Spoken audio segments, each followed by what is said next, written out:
Nous avons des homosexuels chez nous. Ça veut dire qu'aujourd'hui, nous avons des homosexuels. Donc aussi, il faut me l'être. Le marabout est citoyen, comme tous les autres citoyens. Donc les choses doivent être claires.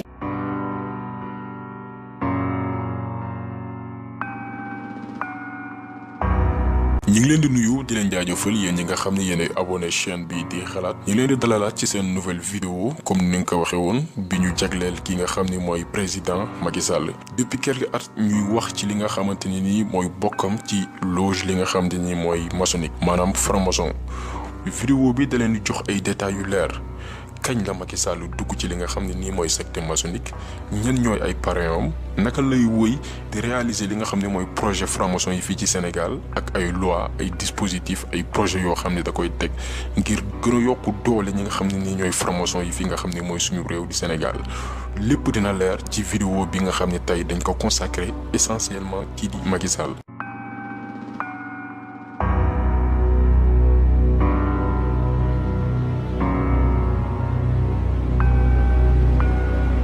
lépp mi ngi dooree en avril 2007 jamono jooju Macky Sall moo nekkoon premier ministre gouvernement Abdoulaye Wade at boobu Jean-Michel Kilarde bi nga xam ne moo nekk maître loge bi gën a influente fu la nga xam ne mooy France muy Grand Orient ñëwoon def visite fii ci Sénégal li warloon visite bi mooy célébrer fanweeri anniversaire ki nga xam ne mooy loge Blaise Diagne fii ci Dakar Blaise Diagne comme ni ma leen ko waxee woon ci benn vidéo bokk na ci li gën a may doole franc-maçon fii ci Sénégal mi ngi ko doon fësal weddi ko ñëpp xam nañ ko donc Jean-Michel Kilardi ñëwoon na fii Sénégal pour célébrer 30e anniversaire loge Blaise Diagne bi nga xam ne moo nekk Dakar leneen li waral visite ki nga xam ne mooy Jean-Michel Kilardi fii ci Sénégal mooy dooleelaat franc-maçonnerie fi nga xam ne nii mooy Sénégal parce que jamonoy 2007 dañu xaw a néew doole fi nga xam ne mooy Sénégal parce que amoon na kaaw Abdoulaye Wade bi parce que Abdoulaye Wade ñu bëri dañ ko doon jiiñ naan franc-maçon la à travers benn sortie bi mu def confirmé dëggal ni moom franc-maçon la woon waaye bokkatu ci maanaam tuub na duggaat ci diine l'islam jamono jooju nag li nga xam ne mooy intérêt wu puissance maçonnique français yi dafa menacé woon fii ci Sénégal d'après sortie bi Abdoulaye Wade defoon ne moom nekkatul franc-maçon liggéeyalutul ak ñoom seen intérêt franc-maçon yi dafa wàññeeku woon fii ci Sénégal maanaam seen doole dafa commencé woon di néew ci loolu tamit Abdoulaye Wade commencé woon dagg lien yi nga xam ne moo amoon ci Sénégal ak France maanaam Sénégal ak France seen diggante neexool woon parce que Abdoulaye Wade dafa commencé woon di liggéey ak li nga xam ne mooy dëkk arabe yi léegi franc-maçon yi ñoom xamoon na ni danger mi ngi am fi quelques années bu fi Abdoulaye Wade yàggee seen doole dina néew lool léegi Jean-Michel Kilardi ñëwoon ci séjour Dakar bi non seulement pour participer ci 30e anniversaire ki nga xam ne mooy loge Blaise Diagne mais aussi gën a xool naka la ñuy yaataleewaat naka la ñuy dëggalaatee seen bopp naka la ñuy dooleelaatee seen bopp fi nga xam ne mooy Sénégal parce que pour xamal leen que ni franc-maçon yi comme ni mu leen koy faral di waxee ay nit yu am doole lañ dañuy toog di planifier seen avenir di xool yéen dëkk la ñu néewi doole essayer di fa renforcer wu di fa yokk seen doole ba mën a réaliser politique yi nga xam ne ni ñu ngi ko bëgg a nas jaarale ko ci yenn dëkk yi ci noonu ñoom loge Jean-Michel Kilardi dañu ciblé woon ñetti personnes Idrissa Seck Alassane Dialy Ndiaye ministre de la République la woon ci nguuru Abdou Diouf ak Abdoulaye Wade et moom sax ñu bëri doon nañ wax appartenance am ci benn loge africaine te mosu ko wedde ak ki nga xamante ni nii mooy Macky Sall ci ñetti nit ñooñu nag il fallait faire un choix maanaam il fallait que ñu jël ci kenn ci noonu Idi mun woon am chance bu bëri ndax jamono jooju ñu ngi koy wax ci wàllum détournement wu xaalis ci chantier Thiès ak yooyu noonu mu amoon ay problème ak li nga xam ne nii mooy nguuru Sénégal donc arrangé wul woon ñi nga xam ne ñooy franc-maçon yi parce que jàppoon nañ ne du mën a crédible ci li nga xam ne mooy buddu sénégalais yi Alassane Dialy Ndiaye moom tamit bosom tamit day poser problème parce que yu ci bëri ci sénégalais xamuñu ko woon ci noonu Macky Sall moo nekkoon candidat bu idéal bi maanaam moo nekkoon choix bi gën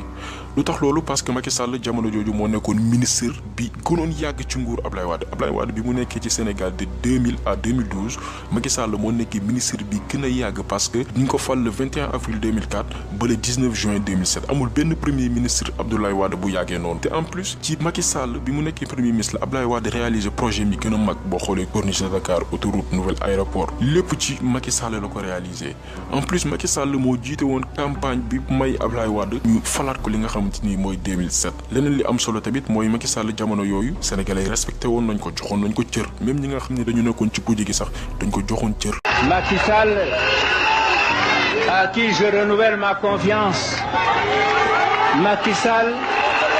qui doit être un modèle de jeune à force de travail, à force de fidélité, il s'est imposé par ses qualités comme Premier ministre du Sénégal. Avec lui, je compte réaliser avant la fin de mon mandat plus de projets que je n'ai réalisés depuis que je suis président de la République.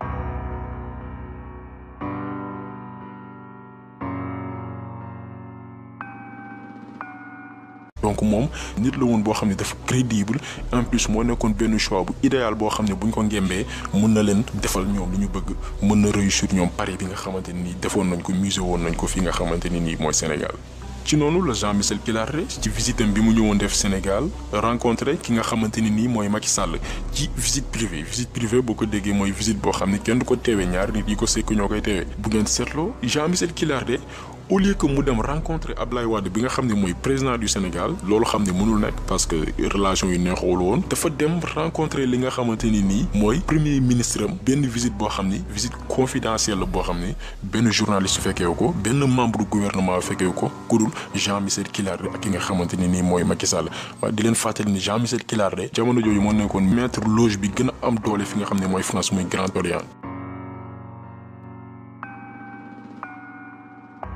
ci noonu la ñu proposé Macky Sall benn projet assuré ko garantie yépp pour fal ko li nga xam ne nii mooy 2012 parce que franc-maçon yi dañu am doole am nañ alal am nañ kàttan da lay jox ay moyens financé la lépp lu war pour homme politique réussir li nga xamante ni nii mooy ay mission am dañ ko koy jox ci noonu la ñu kempee Macky Sall proposé ko benn projet ne ko mën nañ la fal si noonu la ñu conclure benn accord boo xamante nii dañ ko war a exécuter fii ak quelques at. Le 20 juin 2007 Macky Sall ñu fal ko fi nga xam ni mooy Assemblée nationale du Sénégal waaye fal boobu waru woon nekk lu yàgg parce que d'après rencontre bi Macky Sall amee woon Jean-Michel Kilaré il fallait que mu créer benn problème ci biir gouvernement wu Abdoulaye Wade victimisé wu bu génnee pour mën a am benn crédibilité ci Sénégalais maanaam waru woon génnee noonu ci nguuru Abdoulaye Wade maanaam bu tëboon tëb génne ci nguuru Abdoulaye Wade mun na bañ a am benn crédibilité ci bëtu Sénégalais il fallait que mu créer benn problème boo xamante ni nii dina tax ñu dàq ko ngir Sénégalais yi mën ko yërëm mu mën a nekk benn candidat boo xamante ni dinañ ko mën a fal ci li nga xam ne mooy élection présidentielle yi fi war a ñëw pour expliquer leen ni franc-maçon yi dañu muus ay borom yi bopp ñoo fa ne di xalaat di planifier lépp lu ñu war a réaliser fii ak fukki at dañ koy planifier togg ko ba mu ñor jaarale ko ci yoon pour mën a am résultat bi nga xamante ni moom lañ bëgg. jamono jooju nag ki nga xam ne mooy Karim Wade mun na ni moo nekkoon l'homme intouchable maanaam jamono jooju mooy nit koo xam ne kenn du ko laal parce que papa moo nekk président jox ko tamit leng yépp boo xool bépp poste boo xalaat stratégique bi nga xam ne amoon na ci dëkk bi Karim Wade daf ko amoon demoon na sax ba nit ñi di ko wooyee ministre de la terre du ciel parce que bépp ndooma tànk bu am solo papaam joxoon nañ ko donc moo nekkoon nit koo xam ne kenn du ko laal Abdoulaye Wade sax demoon na ba ci benn kàddoom naan doomam moo gënoon muus ci ñi nga xam ne nii mooy sénégalais donc Macky Sall jamono jooju amoon na benn occasion boo xamante ni nii dina ko may mu génn ci nguuru Abdoulaye Wade génn ci génn boo xamante ni nii sénégalais yi dinañ ko yërëm wala ñu dàq ko pour mu mën a gagner li nga xamante ni nii mooy sympathie sénégalais yi donc il fallait toucher là où ça fait mal comme ni ko tubaab di waxee bu leen fàtte ne ni jamono jooju tamit dossier wu ANOCI bi moo nekkoon actualité Karim Wade jiite woon conférence internationale islamique boobu noonu te dañ jógoon jiiñ li nga xam ne mooy détournement ci travaux yi nga xamante ni nii dañ ko waroon amal ci li nga xamante ni nii mooy événement boobu noonu léegi Macky Sall def exprès convoqué ki nga xamante ni nii mooy Karim Wade fële nga xam ne mooy assemblée nationale pour mu apporter ay justification ci dossier boobu bi mu koy def xamoon na li ko doon xaar xamoon na ni bu ko defee non seulement dinañ ko dàq te buñ ko dàqee ba pare dina am jàppale ñi nga xam ne franc-maçon yu France yi nga xam ni garantir nañ ko dinañ ko apporter seen soutien à travers visite bi nga xamante ni Jean-Michel Kilaré amaloon na ko fii ci Sénégal bi mu fi ñëwee pour célébrer 30e anniversaire u Blaise Diagne bi donc lépp Macky Sall xamoon na ko mais daf ko doon def pour am benn occasion créer problème biir PDS ñu dàq ko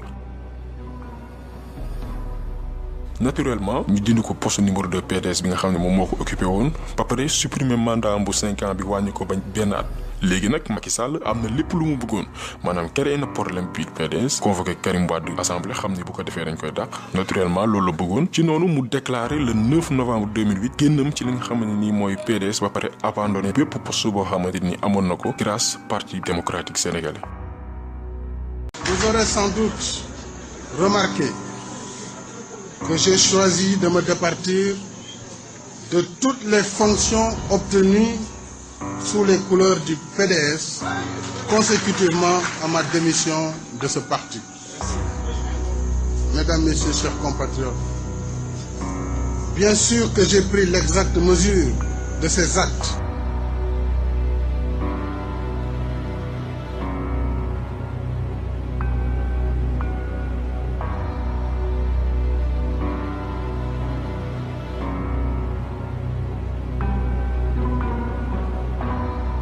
Le 1er décembre 2008 Macky Sall créé parti politique APR Alliance pour la République dinañ ci ñëw ci logo parti boobu noonu ak lan moo tax ñu choisir bopp fas bi comme mandarga li nga xamante ne nii mooy APR dinañ ci ñëw léegi.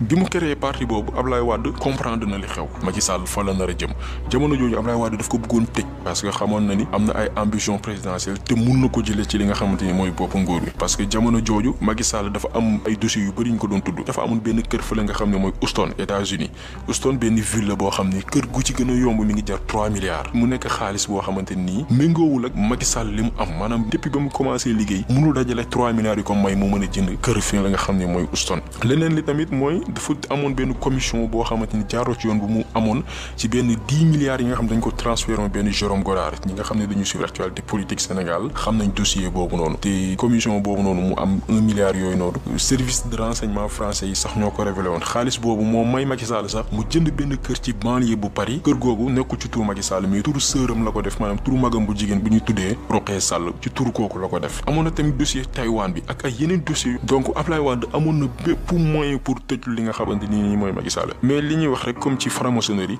waxoon naa leen sànq Ablaye Wade ci boppam moo waxoon ni moom franc-maçon la mais nee na ci ay kàddoom nekkatu ko mais ci biir franc-maçonnerie dafa am la ñuy wax le concept de fraternité maanaam ñi nga xam ne ñoo ci sëkk moo xam nga nekk ci wala nga dem ba décider yow nekkatoo ci da nga ko war a respecter muy le concept de la fraternité benn règle la boo xam ne da nga koy jàng bis bu ñu lay initier maanaam ñi nga xam ne ay franc-maçon lañ duñu defante lu ñaaw duñu tëjante duñu rayante seen biir même si woo ne wa ci dikki bi nga ne bokkatoo si donc loolu moo échappé Macky Sall Ablaye Wade tëjlu ko parce que concept de fraternité boobu noonu bi nga xam ne moo lié képp koo xam ne mos nga bokk ci loge maçonnique da nga ko war a respecter.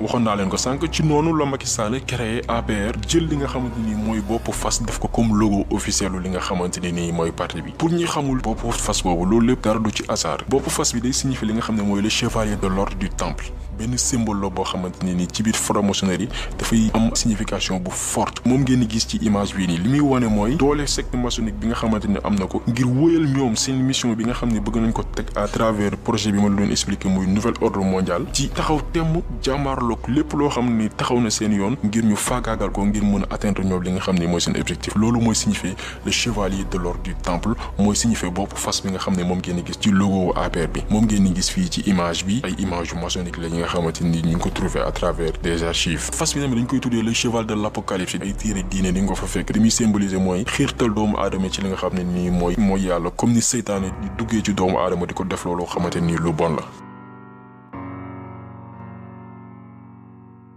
loolu lépp benn parenthèse pour que ngeen comprendre lan moo nëbbu ci ginnaaw logo APR bi nga xam ne Macky Sall def na ko gannaaw ba mu génnee PDS bi mu génnee PDS nag créé li nga xam ne mooy partem Macky Sall dafa envoyé lettre ki nga xam ne mooy Omar Bongo moo nekkoon ancien président wu Gabon te ki ko remplacé mooy doomam di Ali Bongo pour xamal nit ñi que ni pour dugg ci benn loge maçonnique da nga war a am li nga xam ne mooy parrain maanaam koo xam ne mooy moom lañ lay bàyyale Omar Bongo jamono jooju moo nekkoon grand maître loge bi nga xamante ne nii moo nekk Gabon moom moo doon diriger loge boobu noonu nga xam ne dafa affilié wu ak la grande loge maçonnique bi nga xam ne moo nekk France Omar Bongo moo jiite woon loge maçonnique boobu noonu même bu fekkee ne au début Grand Orient à travers Jean-Michel Kilaré moo sollicité woon Macky Sall par la suite dafa dem rejoindre grande loge de France bi nga xamante ne nii dañu am benn loge bi nekk Gabon te ki ko jiite mooy Omar Bongo nit ñu bëri am nañ même trajectoire bi boo jëlee ancien ministre socialiste France bi Marcel Semba dañ ko initié woon grande loge bu France en 1891 mais par la suite dafa rejoindre le Grand Orient de France en 1898 am na ay yeneen exemple c'est-à-dire que donte parfois loge duñu bokk idéologie mais di nga ci gis membre jógee ci loge bi dem ci loge bi au début Grand Orient moo sollicité woon Macky Sall mais à la fin dafa recourir ci li nga xamante ne nii mooy grande loge de France bi nga xam ne dañu am benn loge fi nga xam ne mooy Gabon ki ko dirigé mooy Omar Bongo bi nga xam ne dafa génn àdduna Omar Bongo moomu d'après ay sources moo parrainé Macky Sall te ki ko remplacé bi mu génn àdduna mooy dooma bi nga xam ne mooy Ali Bongo comme ni ma leen ko waxee yéen a ngi gis fii Ali Bongo moom même bi papaam génne àdduna biñ koy initié te ki ko initié mooy François Stéphanie moo nekk grand maître grande loge nationale maçonnique bi nekk ci France bi moo la doon wax léegi Stéphanie moomu rencontré na Macky Sall biñ ko falee ba pare am na rencontre bi mu am ak Macky Sall image baa nekk nii dinañ ci ñëwaat ci kanam ak yeneen leeral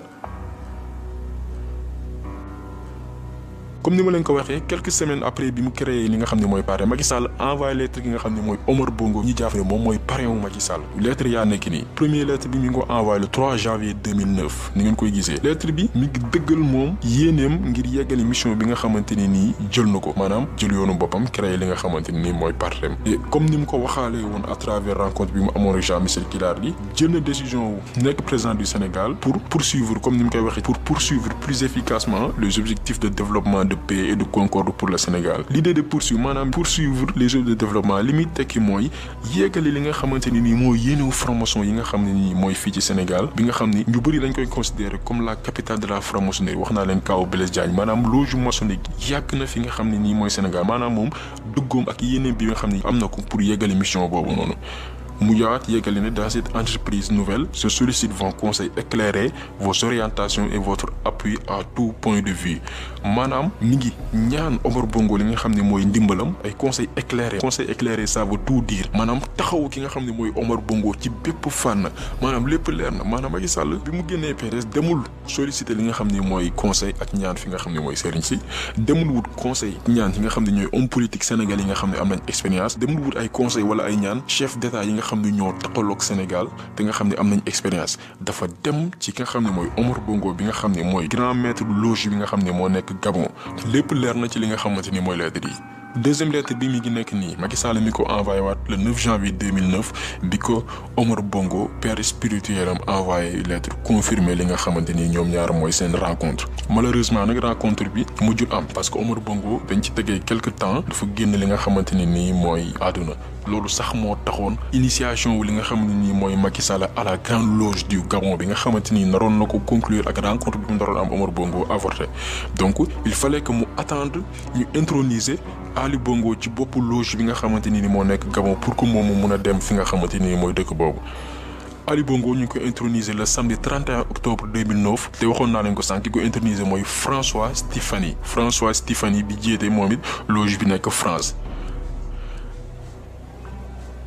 ci noonu la Macky Sall dem Gabon le 11 septembre 2011 à quelques mois wu li nga xamante ni nii mooy élection présidentielle d'après ay sources même ci visite boobu noonu lañ ko initié ci si la intégré loge France bi nga xamante ni dafa am affiliation ak grande loge bi nga xam ne moo nekk Gabon donc li ko dese woon mooy terminer li nga xamante ni mooy processus boobu noonu retourner fii nga xam ne mooy Sénégal yeggale li nga xam ne mooy campagne ci ndimbalu formation yi nga xam ni ñoo ko gémb jox ko ay moyens parce que bu leen fàtte ni ci ñetti at la Macky Sall def tuuru Sénégal Macky Sall ñetti at la wër Sénégal gi yëpp amul benn dëkk bu mu duggul dëkk yëpp dugg na fa dem bitim réew dem Europe dem Amérique pays africains yu bëri mu dem fa def li nga xam ne mooy campagne te ñun ci bëri posé wuñu question fan la jëlee xaalis boobu noonu maanaam temps bi mu nekkee nguur Abdoulaye Wade yëpp mënu fi dajale xaalis boo xamante ni mën na ko may mu def campagne boobu yooyu yëpp parce que campagne xaalis la ay milliards la di nga am ay oto di nga am ay carburant ñu bëri posé wuñ ces questions là parce que dañ ko ngemb ñu ko ngemb mooy franc-maçon yi wax naa leen du début ba fi ñu yegg si nii naka la demee naka lañ ko joxee ay moyens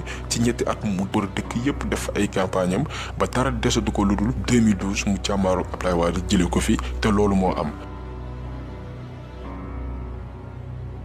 ci noonu élection yi ñëw naturellement mu gagné ko ci benn score bu large gagné ko gagné bu amul benn werante le 25 mars 2012 ñu fal ko président de la République du Sénégal. Des jeunes qui sont venus célébrer ici la fin de l'ère d'Abdoulaye Wade et le début de l'ère Macky Sall. Ils sont venus ici parce qu'ils croient au changement, ils veulent du changement, ils veulent des prix, des matières de première nécessité qui soient en baisse, ils veulent un changement, ils veulent du travail, ils veulent la fin du chômage, ils veulent le changement, ils sont venus le dire ici, mais ils ont aussi tenu à saluer la décision du président sortant Abdoulaye Wade,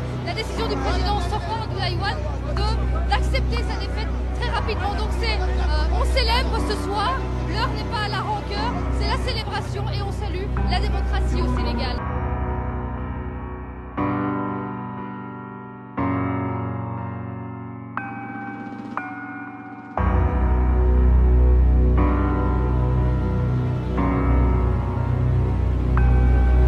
Je jure de remplir fidèlement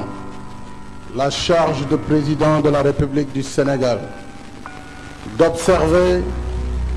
comme de faire observer scrupuleusement les dispositions de la Constitution et des lois, de consacrer toute forces à défendre les institutions constitutionnelles, l'intégrité du territoire et l'indépendance nationale. De ne ménager enfin aucun effort pour la réalisation de l'unité africaine. Le 2 avril fi nga xam ne mooy Dakar ñu investir li nga xam ne nii mooy Macky Sall waaye ñaari semaine dong lañ ci teg ci li nga xam ne mooy investiture am Macky Sall dem France pour rencontrer ñi nga xam ne ñoo ko fal. Après c'est la rencontré François Stéphanie bi ma leen doon wax grand maître de la grande loge de France bi nga xam ne moom tamit moo intronisé Ali Bongo bi nga xam ne moo nekk ci grande loge bi nekk Gabon bi bàyyam génne àdduna. li nit ñi war a comprendre mooy dara du hasard ci scénario bii nii amul dara lu ci nekk hasard lépp lañ ko planifié woon. Programmé ko ngir teg Macky Sall ci li nga xam mooy bopp Sénégal jox ay moyens jox ay oto jox ko alal mu war dëkk bi campagne pour teg ko ci bopp Sénégal lépp dañ ko planifié woon trajectoire bi ngeen di gis lépp lii la mi ngi nii dañ ko fal 2 semaines après ci la dem rencontré ñu ko fal mi ngi nii ñu ngi koy gis ak François Stéphanie mu koy nuyu di ko jox ñaari loxo. moo tax France tey lépp lu mu bëgg ci Sénégal da koy am France tey daanaka ñuy diriger Sénégal Macky Sall jiitewul Sénégal France ñuy orienté Sénégal parce que ñoo ko teg ci li mu nekk boo leen xoolee même bu ngeen xoolee ci image bi xool leen Macky Sall naka lay nuyoo ki nga xam ne mooy grand maître franc-maçon bi nga xamante ni nii moo nekk France nga comparé ko ak naka lay nuyoo ñi nga xam ne ñooy suñu kilifa diine parce que seytaane yi jaamu seytaane yi franc-maçon yi ñoom bu ñuy nuyu seen i njiit ne leen di nuyoo ak cër. ñu nit Sénégal am na suñu façon ñuy nuyu suñu sëriñ yi maanaam boo leen di nuyu di leen jox worma mais xoolal Macky Sall naka lay nuyoo franc-maçon ak naka lay nuyoo suñu kilifa diine yi xam ni quoi qu'il en soit ñun ñoom la ñu yaakaar parce que ñoom ñoo fi samp diine gi image yi boo ko comparé mi ngi nii xoolal ni muy nuyoo li nga xam ne mooy franc-maçon yi ak naka lay nuyoo li nga xam ne mooy suñu kilifa diine yi respecté wu leen faale wu leen njiitu franc-maçon la gën a jox cër que suñu kilifa diine yi nga xam ni ginnaaw yàlla ñoom la ñu yaakaar parce que ñoo fi samp diine gi boo ko xoolee fii mi ngi koy wax ci déclaration yi di wax ni kilifa diine yi nga xam ñoo ne Sénégal ay citoyen ordinaire lañ. Aussi, il faut me l'être. Le marabout est citoyen comme tous les autres citoyens. Donc les choses doivent être claires. Pourquoi on voudrait aujourd'hui amener des problèmes particuliers ou un statut particulier pour marabout dans une république, ça n'existera pas. Je le dis clairement. Une république démocratique et laïque. suñu kilifa diine ay citoyen ordinaire lañ mais franc-maçon yi nga xam ne ñoom lay nuyoo ñaari loxo duñu ay citoyen ordinaire parce que xam na leen respecté na leen ñoo ko teg fi nga xamante ni nii fa la nekk ñoom la gën a jox cër. Que le président sénégalais accompagné de son homologue Ali Bongo Ondimba arrive à Libreville. En décembre 2014 Macky Sall dellu fi nga xamante ne nii mooy Gabon pour visiter li nga xam ne mooy mausolée Omar Bongo maanaam Omar Bongo fi ñu ko denc pour xamal leen ni ci visite boobu Macky Sall mooy premier président africain bu visiter mausolée boobu noonu parce que Omar Bongo moo nekkoon parrain moom lañ ko bàyyilee woon donc c'est pas fortuit moom moo nekk président africain bi njëkk visiter mausolée boobu noonu depuis bi Omar Bongo génnee àdduna. lii lépp ay preuve la yuy wane ni Macky Sall jaamu seytaane la faalewul suñu diine yi faalewul suñu tarixa yi lenn mooy objectif am biir Sénégal dooleel franc-maçon fii ci Sénégal may leen doole fii ci Sénégal jox leen lépp loo xam ne bëgg nañ ko fii ci Sénégal mu yombalale leen ko parce que ñoom ñoo ko jël jox ko ay mooy teg ko ci bopp réew mi.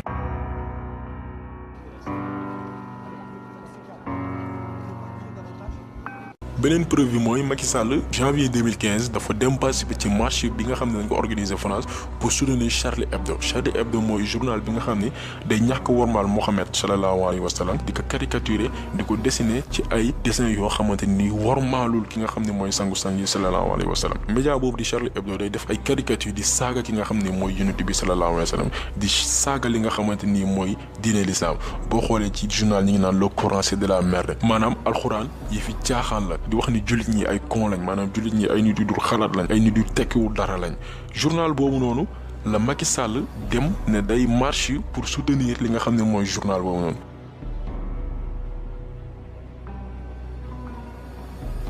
Charlie Hebdo dañ leen attaqué woon ñu bëri ñu ngi koy fàttaliku te ñi leen attaqué mooy ay jullit yi nga xam ne dañu nekk France sonn ci li nga xam ne mooy provocation yi nga xam ne journal boobu mi ngi koy def ñu dem attaqué leen ba am ñi nga xamante ni nii am na ñu ci rey li nga xam ne nii benn tontu la boo xam ne lu normal la parce que tey bu fekkee sa diine dañ ko tooñ ngeen yàgg di boole di ko ñaxtu di ko kaas faale muñ leen yoon la ñu dem fayu te ñooñu noonu li ñu def buñ ci deewee àjjana lañ jëm Macky Sall bi nga xam ni moom day wax ni moom jullit la te loolu dara du ci dëgg parce que gëmul diine l'islam faalewul diine l'islam bi parce que mënoon ni jullit nga dem di participer ci manifestation yi nga xamante ni ñoo xam ne ay noonu l'islam lañ nga dem ne jullit nga da ngay dem vote seen marche boobu am na ay président jullit yoo xam ne bi leen invité ci marche boobu dañu bañ ne duñ ci dem parce que seen diine lañ toroxal seen diine la ñu ñàkk a wormaal moo tax demuñu fa mais moom mi nga xam ne faalewul diine marionnette la moo dem participer ci marche boobu.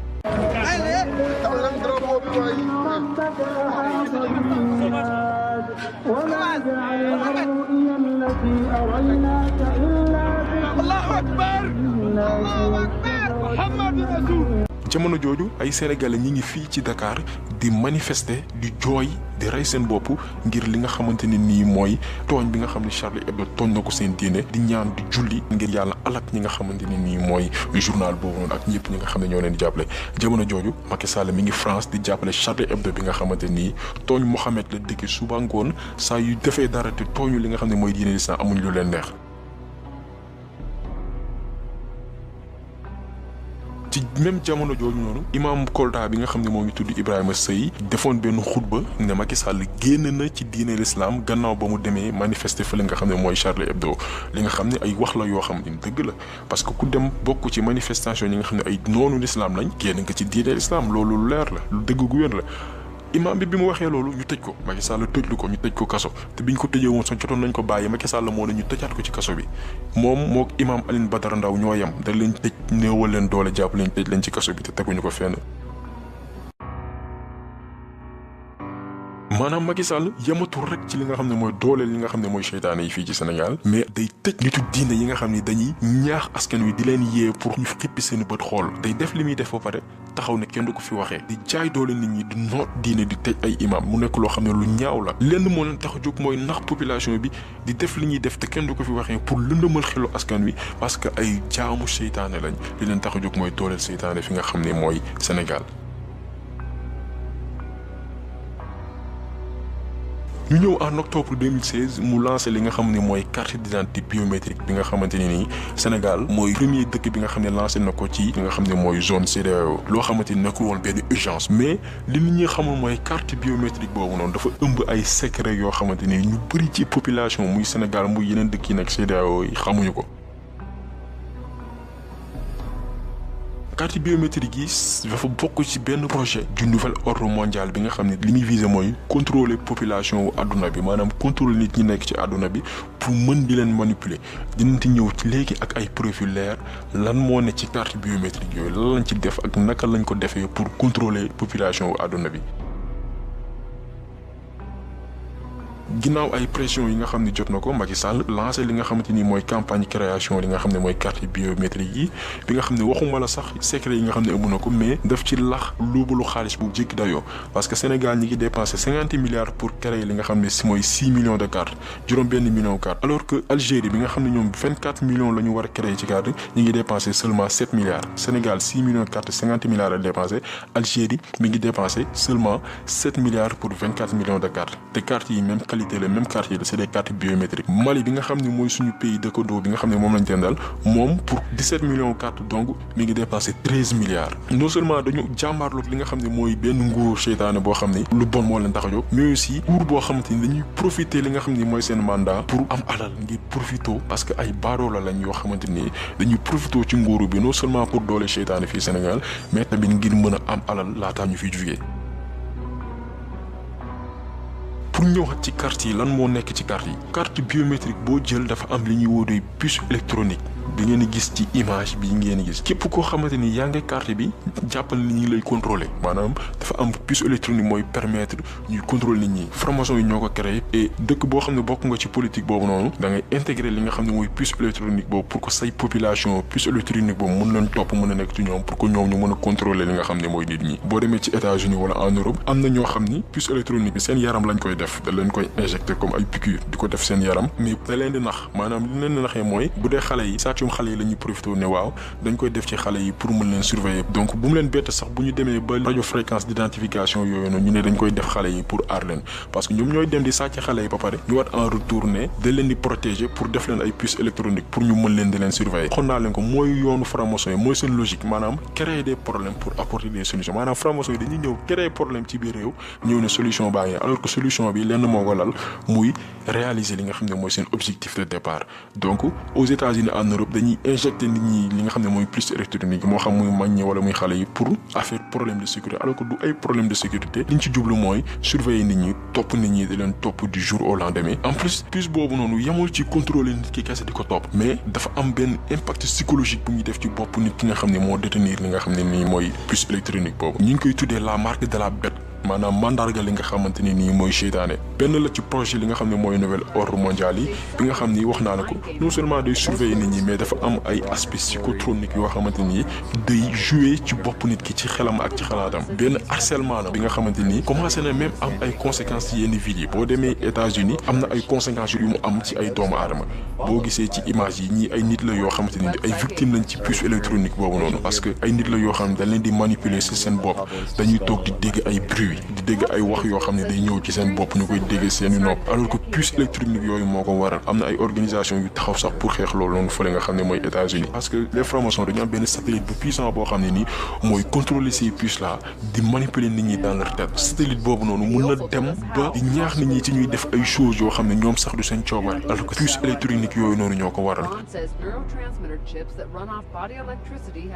tey carte biométrique bu ci ne am na benn puce électronique bi nga xamante ni nii moom moo ci ne pour xamal leen naka la franc-maçonnerie amee doole fii ci Sénégal ak jéego yi nga xam ni mi ngi koy teg yu am doole yoo xamante ni lépp mi ngi xew ci askan wi xamuñ ci dara parce que kenn leeralu leen lan moo nëbbu ci ginnaaw li leen di proposer bis bu nekk.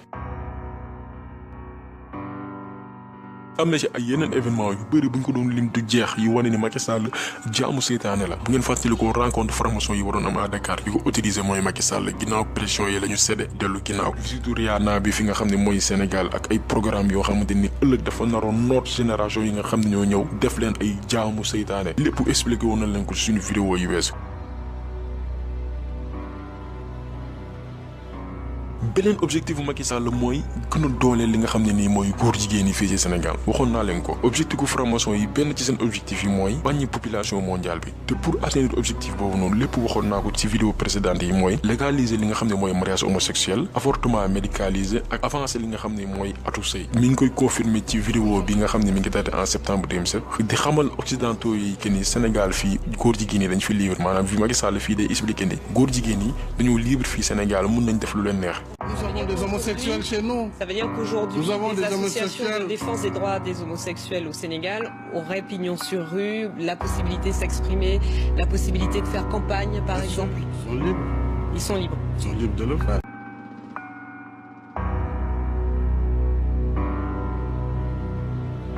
lii lépp day expliquer ni moom promesse yi nga xam ne mi ngi koy tenir ñi nga xam ne ñooy ay chefam ñi nga xam ne ñoo ko diriger pour dalal seen xel di leen xamal projet yi nga xam ne moom diggaale na nga ko ñoom mi ngi koy respecté fii ci Sénégal beneen li dëggal loolu noonu mooy ci référendum bu 20 mars 2016 bi ci point yi nga xam ne daf ko proposé woon dafa am benn réforme boo xamante ni li ko tax a jóg mooy reconnaître de nouveaux droits aux citoyens de nouveaux droits boo ko déggee mooy ay droits yoo xamante ni kenn spécifié wu ko maanaam nouveaux droits yooyu kenn leeralu ko ci li nga xam ne mooy charte boobu nouveaux droits yooyu li mu ëmb mooy ku ci nekk am nga droit wu sëy doomu aadama bu la neex moo xam ngeen bokk sexe wala sax mu nekk mala donc nouveau droit yooyu noonu loolu lay ëmb mu propose ko ci référendum 20 mars 2016 ñu voté ko.